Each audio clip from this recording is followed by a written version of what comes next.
muy buenas tardes, Mamen. Hola, buenas tardes.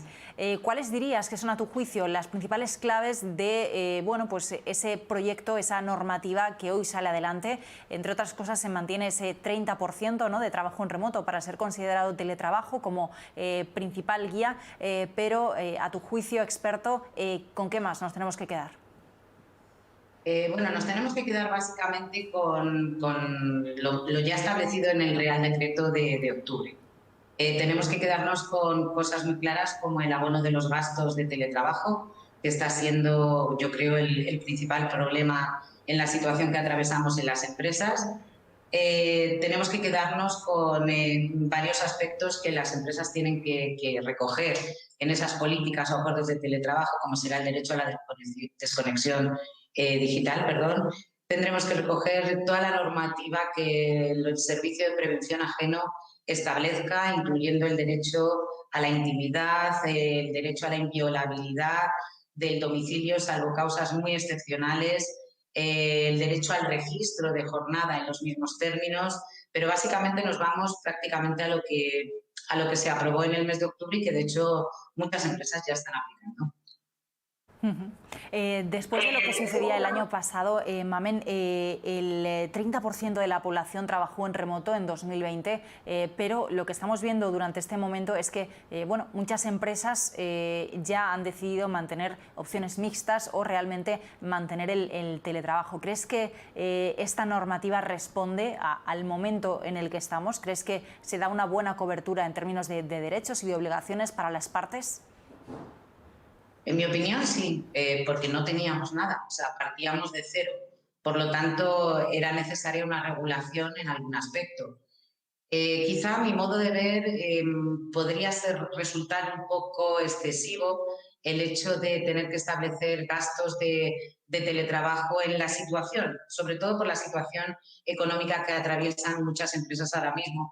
Y quizá hubiera sido más factible dejar a lo mejor un periodo de adaptación de 1 año o de 2 años para establecer esos gastos de teletrabajo, sobre todo por convenio colectivo, que da mucha más seguridad, como ya están estableciendo algunos convenios que se han publicado, como el de banca privada, como el de industria química, como el de entidades y cajas de ahorro. Pero lo que sí es cierto es que habría que compensar de alguna forma los gastos que el empleado tiene. A su vez, también es cierto que muchas empresas están ahorrando metros cuadrados de oficinas. Es clarísimo que es una nueva forma de organización y que, bueno, yo creo que bien estructurado, bien consensuado y con mucho diálogo en las empresas, creo que puede ser beneficioso para ambas partes.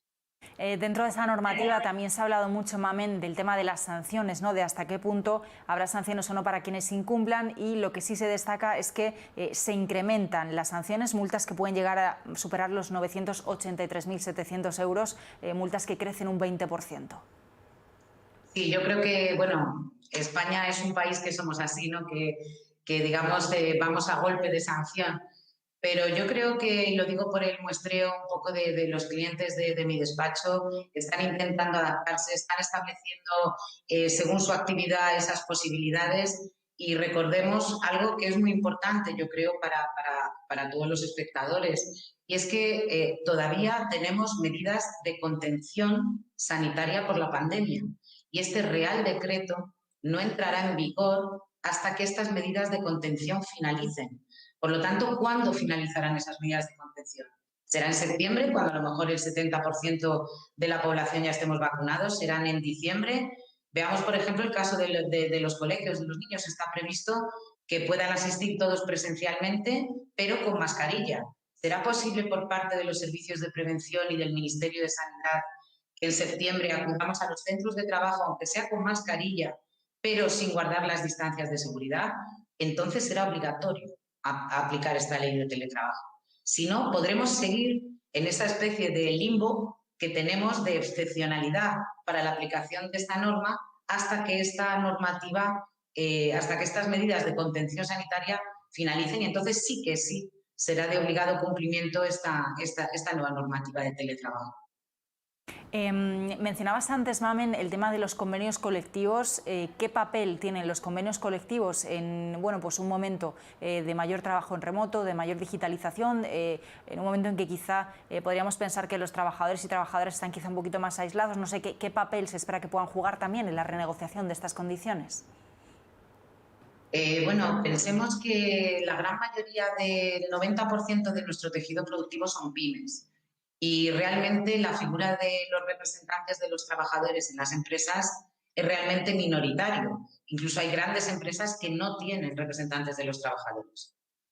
Por lo tanto, este papel, esta normativa, se la impone a los negociadores de los convenios colectivos, las mesas negociadoras. Recordemos que siempre serán las asociaciones empresariales más representativas y los sindicatos más representativos del sector. Los convenios que ya están regulando, había algunos que ya tenían alguna regulación al respecto, pero digamos aplicando lo establecido en la nueva ley, en el Real Decreto, ya hay convenios que lo que vienen a establecer son unos derechos muy mínimos de desconexión digital, aunque luego lógicamente eso se tiene que organizar y estructurar en la empresa. Vienen a establecer unos gastos de teletrabajo. Para que nos hagamos una idea, para que os hagáis así orientativamente, el sector de banca, el sector de entidades y cajas de ahorro ha establecido unos gastos de 55 euros al 100% de teletrabajo mensuales. Por ejemplo, el de industria química ha establecido 35 euros mensuales al 100% de teletrabajo. Todos ellos regulan, como no podía ser de otra forma, claro, la entrega de las herramientas necesarias a los empleados, como puede ser un ordenador, un teléfono, un ratón, pero también establecen la gran mayoría de ellos la posibilidad de que a petición de los trabajadores y por una sola vez puedan entregar unas cantidades específicas de dinero que se establece, de ayudas que se establecen en cada convenio, 135, 120 euros para la compra de una silla ergonómica o para una doble pantalla, etcétera, etcétera. También es importante, como no, el registro de jornada, que en el fondo no tiene que haber absolutamente nada que diferencie en lo que es poder registrar la jornada en tu oficina, en tu centro de trabajo, que si estás en teletrabajo. Entonces, bueno, yo creo que realmente son los verdaderos negociadores de esa política de teletrabajo a nivel de sectores, porque en la gran mayoría de las empresas, como decía, no se cuenta con el órgano de representación de los trabajadores. También te quería preguntar, Mamen, por otras cuestiones, como es la posibilidad de que, por ejemplo, se puedan hacer inspecciones sorpresa, por así decirlo. ¿De qué manera va a haber inspecciones en domicilios y qué requisitos legales tiene que haber en ese caso?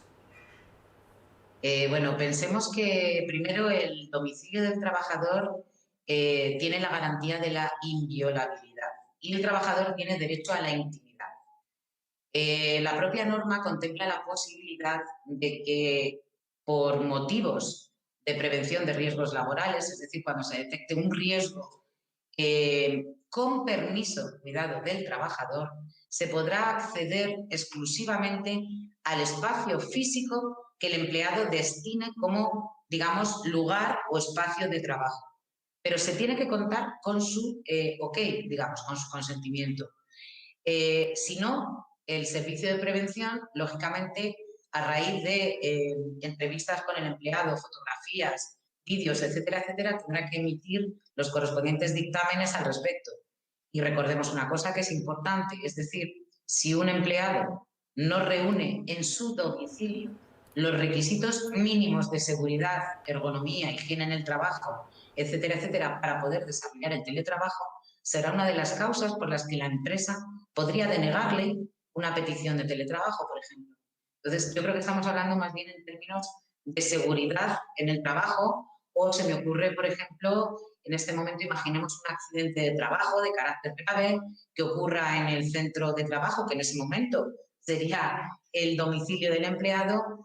Bueno, pues evidentemente servicios de emergencia, una investigación por parte de representantes de los trabajadores, del servicio de prevención, bueno, siempre, ya digo, con el debido consentimiento del empleado, pero bueno, es un mundo, es la primera ley de teletrabajo que existe y lógicamente tendremos que esperar que se emitan jurisprudencia y sentencias al respecto que nos aclaren un poco los límites y sobre todo las consecuencias de la negativa del empleado a ese acceso que, por otra parte, tiene derecho a su intimidad en su propia vivienda, está claro.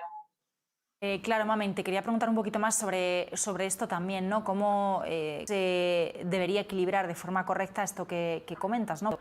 Una prevención de riesgos laborales, ¿no? Por así decirla, adaptada al propio domicilio, pero por otro lado, claro, ¿dónde están los límites de domicilio y espacio de trabajo? ¿Qué más crees que tenemos que tener en cuenta? Pues para, bueno, pues no caer precisamente en lo que nos estabas apuntando.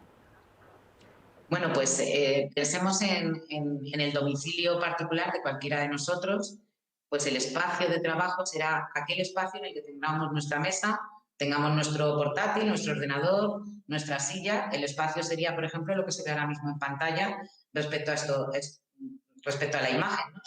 Eso no significa que ante cualquier problema o necesidad de un riesgo, alguien pueda venir a mi casa y meterse en la cocina o meterse en el dormitorio. Es evidente. Es cierto que, por ejemplo, en otros países, me consta que quizá en Portugal, y si no recuerdo mal, no sé si era Brasil o Argentina, ya hay regulaciones sobre teletrabajo y en materia de prevención de riesgos hay servicios de prevención que visitan personalmente ese espacio físico para ver y chequear que las condiciones son las correctas. Por otro lado, otros servicios de prevención bueno, pues establecen una grabación de lo que es el espacio de trabajo, unas fotografías para ver si realmente, bueno, pues la luminosidad, los brillos, el espacio en sí, la silla, la limpieza, si está todo correcto. Pero ya te digo que, bueno, es un tema que habrá que ver porque también, lógicamente, si los servicios de prevención tienen que visitar esos espacios físicos de trabajo, encarecerá bastante lo que es la cuota que las empresas pagan con estos contratos de servicio de prevención ajeno a los servicios autorizados. Pues lo tenemos en cuenta. Mamen Serrano, responsable de laboral de Key Iberboard, muchísimas gracias por acompañarnos. Ya tenemos un poquito más claro en qué consiste y cómo se va a aplicar, pero bueno, desde luego también ese reto, ¿no? Lo que decías, a partir de cuándo va a entrar en vigor, si será o no en septiembre, si será cuando llegue o no la inmunidad de grupo, desde luego esa es la gran pregunta que tenemos en este momento pendiente. Gracias, Mamen, buenas tardes. Gracias a ti, Raquel, igualmente. Chao.